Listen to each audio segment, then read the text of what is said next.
नमस्कार, मैं सीता कुमारी, मेरे यूट्यूब चैनल में आपका स्वागत है। आज हम पढ़ेंगे कक्षा 12 का सेकेंड यूनिट का फर्स्ट लेसन। टॉपिक का नाम है क्लिनिकल न्यूट्रिशन एंड डायटेटिक्स, यानी कि नैदानिक पोषण और आहारिकी। तो बच्चों, हमने जो पढ़ा था इस पर सबसे पहले तो मैं बता दूं कि पोषण का मतलब क्या होता है। यानी पोषण वह विज्ञान है जिसमें हम भोजन जो खाते हैं जिससे हमें पोषक तत्व मिलती है वही पोषण कहलाती है, और जो दूसरे पदार्थों में हमारे शरीर को जो ऊर्जा प्रदान करती है वही पोषण कहलाती है। तो सबसे पहले इंट्रोडक्शन में बता दूं, क्योंकि जो भी आपने देखा होगा आजकल के जीवन में जो भागा दौड़ी की जो हमारी जीवन है, जो हमारा लाइफ स्टाइल है, वो उसके कारण हम जाने अनजाने में कई रोगों को निमंत्रण देते हैं, जिसके कारण हम बीमार हो जाते हैं। और हमारी जो खाने की आदत, हमारे रहन सहन की आदत, हमारे जो खान पान का जो तरीका है वो कहीं ना कहीं ठीक नहीं है, जिसके कारण हम अनेक बीमारियों से जूझते हैं, लड़ते हैं। और जिसे उसको ठीक करने के लिए हम नैदानिक पोषण यानी कि क्या आपका डायटेटिक्स के बारे में जानेंगे कि कैसे हम भोजन के द्वारा उन बीमारियों से हम लड़ सकते हैं और अपने आप को ठीक कर सकते हैं और अच्छी ज़िंदगी जी सकते हैं।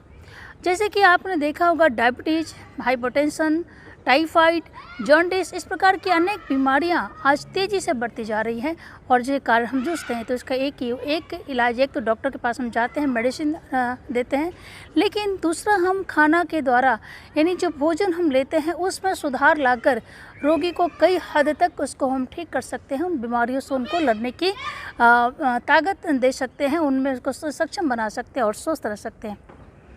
अगला टॉपिक है भोजन का क्या महत्व है। यानी जो भी भोजन हम खाते हैं उससे हमारे शरीर में जो पोषण मिलता है और जो हमें पोषित करता है वही भोजन है। पोषण कितने प्रकार के होते हैं? 5। सबसे पहले कि आपका प्रोटीन, कार्बोहाइड्रेट, वसा, खनिज लवण और आपका विटामिन्स। ये जो पांचों जो पोषक तत्व है ये हमारे शरीर को बिल्ट बनाने में यानी मजबूती प्रदान करने में सहायक होती है। ठीक उसी प्रकार जैसे हम घर का निर्माण करते हैं, घर बनाते हैं, उसके लिए हमें सीमेंट, छड़, इस प्रकार की चीज़ें चाहिए। तो इसी प्रकार हमें अपने शरीर को बनाने के लिए इन 5 पोषक तत्वों की आवश्यकता है।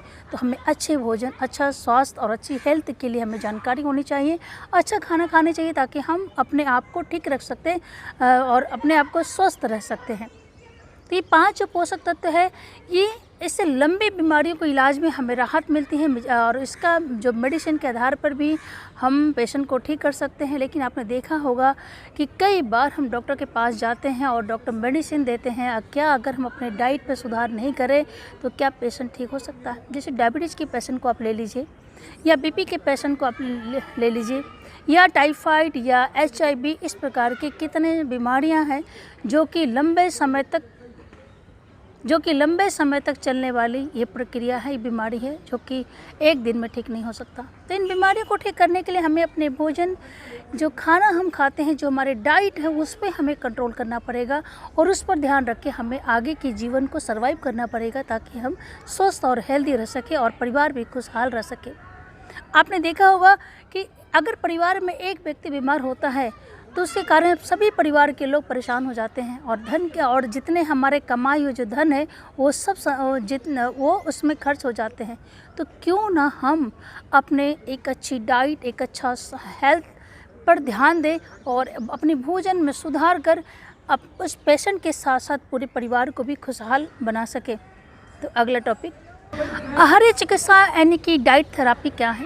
रोग के अनुसार जो दैनिक आहार जो बदलाव करते हैं और जिसमें पौष्टिक आवश्यकताओं की जो हम मिलावट करते हैं और आहार देते हैं पेशेंट को, वही कहलाता है आहार चिकित्सा। यानी कि खाने के आधार पे, भोजन से हम कैसे पेशेंट का इलाज करेंगे, मेन बात यही है। जैसे मैंने आपको बताया था डायबिटीज़, हाइपरटेंशन, आपका जैसे डायबिटीज़ में हमारे ब्लड में ग्लूकोज लेवल ज़्यादा बढ़ जाता है तो हमें अपने शुगर का ग्लूकोज का ध्यान रखना पड़ेगा। उसी प्रकार अगर बीपी का पेशेंट है तो उनके जो डाइट में, उनके भोजन में लो सोडियम का हमें कंट्रोल करना है और ताकि लंबे समय तक बीपी के पेशेंट हेल्दी रह सके और अपना काम कर सके। इस चिकित्सा के द्वारा हम रोगी को भोजन संबंधी अनेक आदतों से उनको ध्यान में रखकर उनकी आहार योजना हम बना सकते हैं और पेशेंट को हम ठीक कर सकते हैं। नेक्स्ट टॉपिक है पोषण देखभाल और भोजन संबंधी तनाव क्या है। यानी कि आपने देखा होगा कई बार पेशेंट को हम खाना देते हैं तो बहुत सारे उसमें परेशानियां आती हैं, दिक्कतें आती हैं। कई बार पेशेंट नहीं खाना चाहता, एक जैसा खाना खाने में वो उब जाता है। तो हमें उनके जो आहार में, खाने में हमें उनके मानसिक जो तनाव है उसकी स्वीकृति को भी प्रभाव पड़ता है। तो हमें उनको समझाना पड़ेगा, उनको उस तरह की डाइट देनी पड़ेगी। उनके खाना का बनाने से लेके उनके परोसने तक का तरीका को हमें एक अलग तरीके से उनके सामने पेश करना पड़ेगा, ताकि पेशेंट खुश होकर खाए और उनका स्वास्थ्य में सुधार हो। क्योंकि कई बार आपने देखा होगा कि डायबिटीज़ के पेशेंट उनके लिए शुगर मना है, लेकिन वो मीठा खाने के लिए बेचैन हो जाते हैं। तो हमें कहीं ना कहीं किसी अपनी आदतों में सुधार कर, उनकी आदतों का ध्यान रखकर उनको इस प्रकार की भोजन को हमें देना चाहिए, उनकी आदतों में सुधार लानी चाहिए। क्या क्या स्कोप हैं, यानी नैदानिक पोषण और आहारिकी में आहार विशेषज्ञ बन सकते हैं आप, सलाहकार बन सकते हैं, शोध एवं विकास रिसर्च एंड डेवलपमेंट में आप काम कर सकते हैं, पोषण औषधियों में आप काम कर सकते हैं, और नली द्वारा दिए जाने वाले जो ट्यूब डाइट है, ट्यूब फीड्स हैं, उनमें आप काम कर सकते हैं। तो जीविका का अवसर क्या क्या है? सबसे पहले तो अस्पतालों में क्लिनिकल के रूप में सलाहकार बनना, चिकित्सा शास्त्र में विशेषज्ञ बनना यानी डाइटिशियन बनना, हेल्थ क्लब, हॉस्पिटल में भी काम करना। इस प्रकार अनेक रोजगार और जीविका के अवसर हैं इस पाठ के माध्यम से। तो बच्चों, आज हमने जो पढ़ा क्लिनिकल जो आपके डाइटेटिक्स हैं, इसके आधार पे क्या रोजगार है, कैसी डाइट देनी चाहिए, किस प्रकार के हम इसमें अपने रोजगार ढूंढ सकते हैं, पेशेंट का क्या तरीका है, तो ये सभी चीज़ें हम इस पाठ के माध्यम से पढ़ें। तो बच्चों, आप इस पाठ के आधार पर जितने भी प्रश्न हैं वो सभी प्रश्नों का उत्तर आप हल करेंगे। जो समझ में नहीं आएगा तो कमेंट्स बॉक्स में आप ज़रूर मुझे कमेंट्स करके बताएंगे, ताकि हम अगले क्लास में आपको हम समझा सकें और बता सकें। तो इस प्रकार ये सभी विषयों को अच्छे से पढ़ें। अगले क्लास में फिर अगले लेसन लेकर आएंगे। जो बच्चों अभी तक सब्सक्राइब नहीं किया है, कृपया करके सब्सक्राइब कर ले, ताकि हम आगे अलग अलग चैप्टर, अलग अलग लेसन लेकर आएंगे और आपकी सभी जो प्रॉब्लम है मैं सॉल्व उसमें कर पाऊँगी। तो बच्चों, जब आप अगर इस पाठ के आधार पर सभी प्रश्नों का उत्तर आप हल कर लेते हैं, तो आप अपने कमेंट्स बॉक्स में ज़रूर बताएंगे कि आपने किसने सबसे पहले हल किया। और पढ़ते रहिए, सब्सक्राइब कर लीजिए, लाइक भी करें, और जो समस्याएं हैं कमेंट्स बॉक्स में ज़रूर करें। नमस्कार।